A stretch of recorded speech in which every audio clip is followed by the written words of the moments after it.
안녕하세요, 판도라입니다. 집합건물 공동주택 회계 및 관리 전문 카페 이지집합건물 회계 컨설팅 네이버 카페 올려드린 내용입니다. 여러분, 제가 이거 지금 세 번째 찍고 있어요. 자꾸 이상하게 막 멈추고 그래가지고 영상을 세 번째로 찍고 있답니다.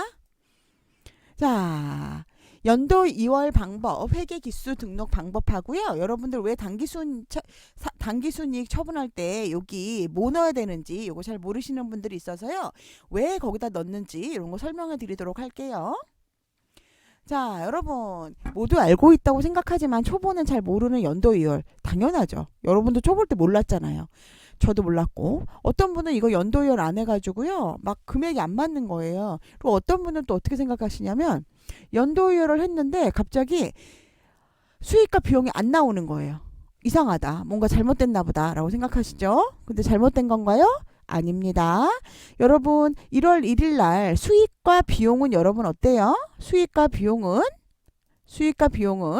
순자산으로 넘어가면서 수익에서 비용을 뺀 게 단기순 이익이에요. 단기순 이익은 순자산으로 넘어가면서 다음 해 관리 비용이나 관리 외비용, 관리 수입 등은 모두 얼마에서 시작할까요? 0원에서 시작합니다. 그러니까 깜짝 놀라지 않으셔도 돼요.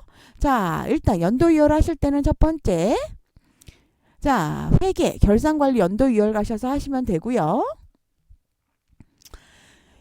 단기순 이익인 수익에서 비용을 뺀 단기순 이익만 변경되는 것이 아니라 여기 있는 자산, 부채, 자본의 12월 31일 잔액이 다음 해로 넘어간다라고 생각하시면 돼요. 즉 여러분들이 만약에 수익과 비용이 변동이 없다 하더라도 다른 미부가 관리비라던가 미지급 비용이라던가 선수 관리비라던가 성급 비용이라던가 이런 게 변동이 됐어요. 그러면 다시 연도 2월 해야 돼요? 안 해야 돼요? 하셔야 된다라는 이야기입니다. 첫 번째. 그리고 내가 연도 2월을 10년 전 거를 지금 다시 저장한다 그래도 변경될 수 있다는 거 여러분 잊지 마세요. 자, 첫 번째로 여러분 유의할 것은 내가 연도 2월을 하는 것은 단기순 이익만 처분을 하는 것이 아니라 여기 있는 자산, 부채, 자본을 다음해 12월 31일자 잔액으로 끌고 간다.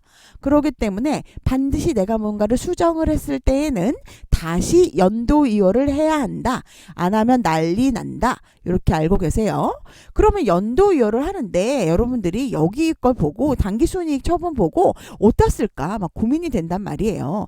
여기 보면 저는 여기 정기 2월 이익여금이 있는데 2월 이익잉여금이라는 분들도 있고 단기순이익이라는 분도 있고 미처분 이익잉여금이라는 분도 있고 정기 2월 이익잉여금이라는 분도 있고 이렇다는 거죠.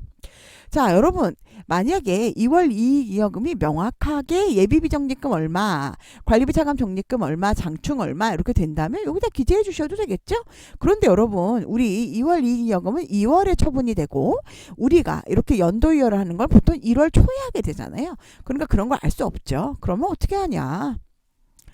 자, 이익잉여금이 있으면 거기다 이익잉여금에 넣어주시면 돼요. 아까 어떤 저희 그 단톡방 제가 운영하고 있는 저한테 그 판도라 사단이라고 하시는데 제가 하고 있는 스터디의 단톡방에서 어떤 우리 격리분께서 아니 선생님 우리는 정기 2월 이익잉여금이 없어요. 이익잉여금밖에 없어요. 그래서 제가 뭐라 그랬을까요? 거기다 넣으세요 라고 얘기했겠죠. 자, 맨 처음에 이익잉여금이라는 건 말 그대로 이익이 남았다는 거고요. 미처분 이익잉여금이라는 거는요. 이익잉여금이 아직 처분 안 됐다. 라는 거고요. 자, 요거를 좀 보여드릴게요. 이익잉여금 처분계산서를 보여드릴게요. 그러면 이거를 올해 2020 몇 년도예요? 24년 2025년이죠? 그럼 이거는 우리 몇 년도 거 하겠어요? 24년 거 하겠죠? 왜냐면 작년 걸 우리 전년도 거를 처분을 하는 거지 아직 안 발생한 걸 처분할 수는 없잖아요. 24년도. 그럼 정기는 언제겠어요? 23년도겠죠? 23년도에 처분하지 않은 차기 2월 이익잉여금이 있다면 그게 뭐로 간다? 정기 2월 이익잉여금으로 간다라는 거예요. 그런데 여러분 여기서 1번과 2번을 보시면 1번은 미처분 이익잉여금이고 2번은 이익잉여금 이익액이죠. 얘는 뭐냐? 미처분 이익잉여금은 아직 한 번도 처분되지 않았다는 거예요. 그래서 저는 웃자고 솔로라고 해요. 이익잉여금, 이익예금은 뭐냐면 이미 한번 처분이 됐던 아이들이에요. 그래서 재처분하려고 여기로 들어온 애들이라서 얘는 뭐라 그러냐, 저는 돌싱이라고 합니다. 솔로와 돌싱의 차이죠. 자, 그러면 어쨌든 여기서 중요한 거는 차기 2월 이익잉여금이 정기 2월 이익잉여금으로 됐기 때문에 저는 여기에 그래서 정기 2월 이익잉여금을 써줬다라는 거예요. 그럼 뭐 미처분 이익잉여금도 되겠고 정기 2월 이익잉여금도 되겠고 차기 2월 이익잉여금도 되겠고 이익잉여금도 되겠고 이러겠죠? 여기다가 넣어줍니다. 그런데 여러분 중요한 것은요. 내가 여기다가 당기순이익을 정기 2월 이익잉여금을 넣어줬다면 처분을 할 때 이익잉여금 2월 달에 처분을 할 때 차변에다 내가 넣어줬던 정기 2월 이익잉여금을 써줘야 된다는 얘기입니다. 무슨 말씀인지 되시죠? 즉 내가 이거를 미처분 이익잉여금에다 넣었다면 미처분 이익잉여금, 이익잉여금에 넣었다면 이익잉여금, 차기 2월 이익잉여금에 넣었다면 차기 2월 이익잉여금, 정기 2월 이익잉여금에 넣었다면 정기 2월 이익잉여금에 넣어준다는 얘기예요. 뭔 얘기예요? 내가 그만큼 순자산을 발생을 시켰다면 그만큼 없앨 때는 순자산 내가 발생시킨 걸로 없애라, 그런 이야기입니다. 그래서 처분할 내용인 우리 2월 달에 대표 의결 받죠? 장기수원 충당금이라던가 관리비 차감 적립금이라던가 그 다음에 예비비 적립금 이런 거 있잖아요. 얘는 뭐예요? 두 개는 순자산이죠? 얘는요. 장기수원 충당금은 부채죠. 그러면 미처분 이익잉여금은 뭐예요? 얘도 순자산이죠? 자, 여러분들 부채와 순자산이 늘어나는 거는 차변에서예요? 대변에서예요? 대변에서 늘어나겠죠. 그럼 줄어드는 건요. 차변에서 줄어들겠죠. 그죠? 그래서 내가 만들어 놓은 걸로 없애라 이거예요. 여러분 이렇게. 그리고 여기다가 우리 규약에 우리 단지 관리 규약에 맞추어서 이렇게 처분을 해라라는 이야기 드렸습니다.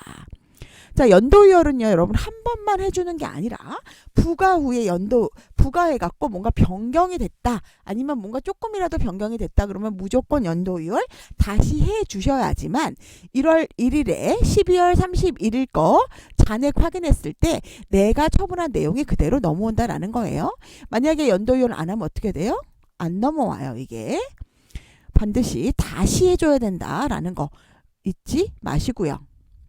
자, 회계 기수 등록해야 되잖아요. 어디서 할까요? 회계 기초정보에 회계 기수 등록 들어가셔가지고 조회를 먼저 띵 누르세요. 그러면 연도가 딱 나오겠죠? 그때 행추가를 떡 눌러가지고 2025년 등록하면 1월 1일부터 12월 31일로 딱 나옵니다. 그때 저장하시고 하시면 된다라는 겁니다. 자, 도움이 되셨다면 좋아요, 댓글 좀 달아주시고요. 다시 한번 정리하자면 첫 번째로 연도 2월이라는 것은 전년도 거를 연도로 2월하는 건데 수익과 비용인 당기순 이익만 연도 2월을 하는 것이 아니라 여기에 자산부채 순자산 역시 모두 다 잔액을 넘겨준다라는 거고요. 이거를 연도 2월에 뭐를 넣어줄까 하는데 고민하지 마시고요. 일단 2월 이익잉여금이라고 써있는 거 아무데나 넣어준다. 이익잉여금, 정기 2월 이익잉여금, 차기 2월 이익잉여금 다 넣어준다라는 거죠. 사실은 이게 이제 정기 2월 이익잉여금 넘어온 거죠. 차기 2월 이익잉여금이 정기로 넘어왔기 때문에 저는 여기다 정기 2월 이익잉여금을 써줬어요. 근데 여러분 여기에 이익잉여금이든 아니면은 뭐 당기순이익이든 상관없습니다. 근데 여기는 저라면 정기 2월 이익잉여금을 넣어주겠어요.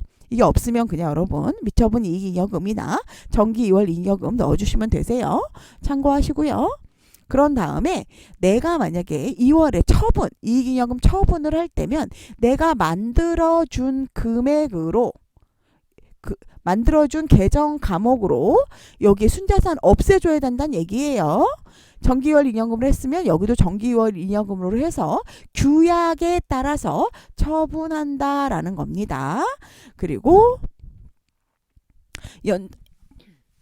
죄송해요. 연도이월은 한 번만 해주는 것이 아니라 뭔가 변경됐을 때 반드시 연도이월 다시 해줘야 된다라는 거예요. 왜냐? 12월 31일 그때 당시에 잔액이 넘어오는 것 때문에 그렇다.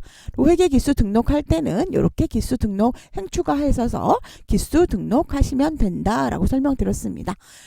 세 번 하니까 너무 짜증이 나지만 여러분께 도움이 된다면 매우 기쁘겠습니다.